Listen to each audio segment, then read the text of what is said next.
On 1st April, 6 days after the initial landings on the Kurama Islands, troops of the U.S. 10th Army invade the southwest coast of Okinawa. The attack is preceded by 9 days of intense shelling and bombing by the 5th Fleet.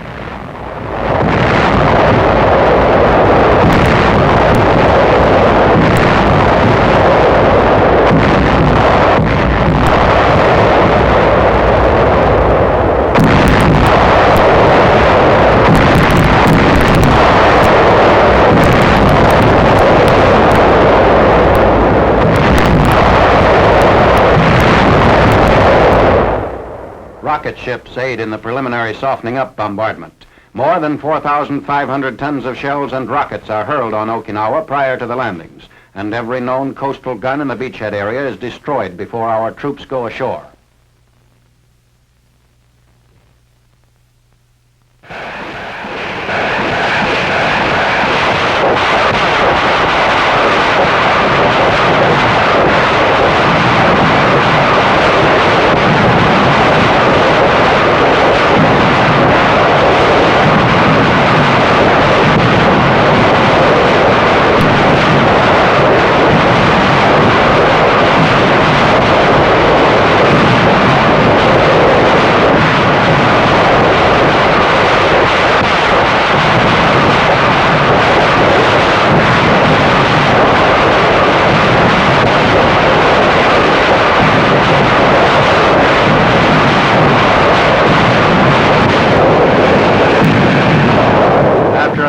Pounding of shore and inland installations, troops go in. The Marine 3rd Amphibious Corps and the 24th Army Corps make simultaneous landings. The original beachhead is approximately 8 miles long. Enemy resistance is unexpectedly light, many Jap troops and a large part of the civilian population having retreated to the hills. The Jap garrison, it later appeared, was concentrated well to the south of our landing points.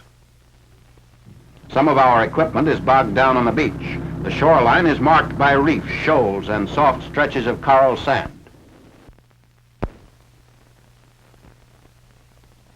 An Amtrak aids in salvaging a radio weasel stuck in the sand at Orange Beach. LCTs come in with additional troops and equipment. Unloading of supplies continues at a rapid pace during the first day of the invasion. Medium tanks and amphibious tractors pack the beach.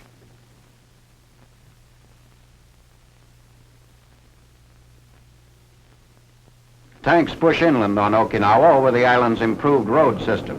By noon of the 1st, Yontan and Katena airfields less than 20 miles north of the capital city of Naha are seized. Within 48 hours after the landing, our troops drive across to the island's east coast, splitting the Japanese defenders.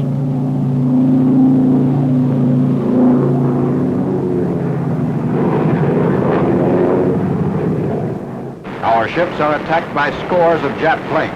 Over 100 enemy aircraft are destroyed.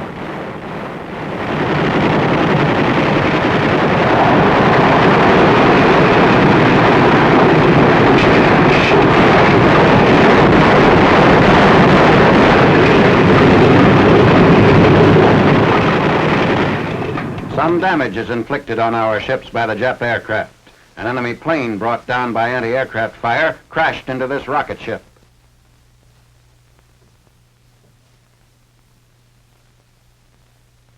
Rockets stored in the hold were not exploded by the hit, and the vessel remained afloat.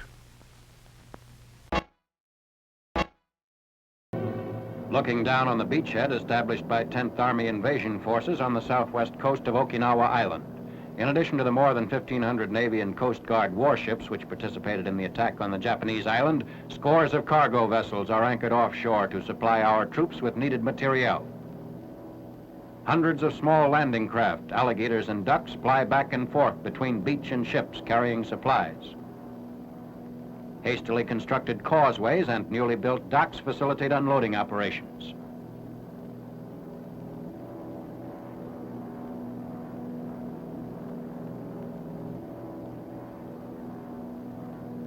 Troops, tanks, and other equipment move inland over one of the island's main highways. Spearheads drive forward from the beachhead to cut the island in two.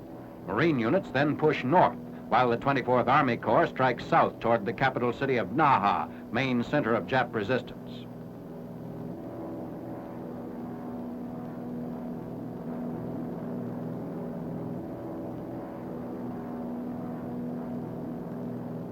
repairing one of Okinawa's major airstrips pitted with bomb craters. Both the important Yantan and Kadena airfields were seized within a few hours after our landings. Much of Okinawa is intensively cultivated farming country. Infantry move up the road to destroy Jap emplacements. Main enemy opposition is centered in pillboxes and hillside caves.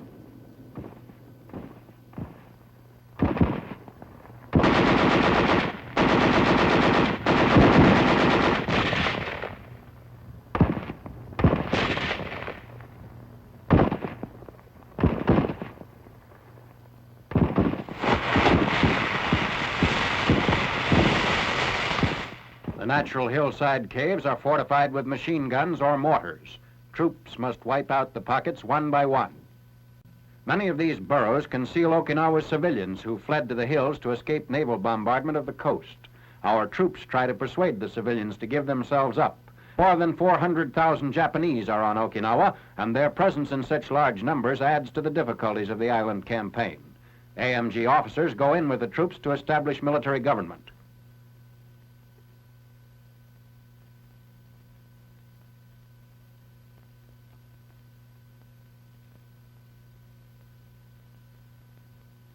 Reassured that the Americans will not torture or kill them, hundreds of Okinawans voluntarily give themselves up and offer to cooperate with Army authorities. The children quickly respond to good treatment and soon learn to ask for candy.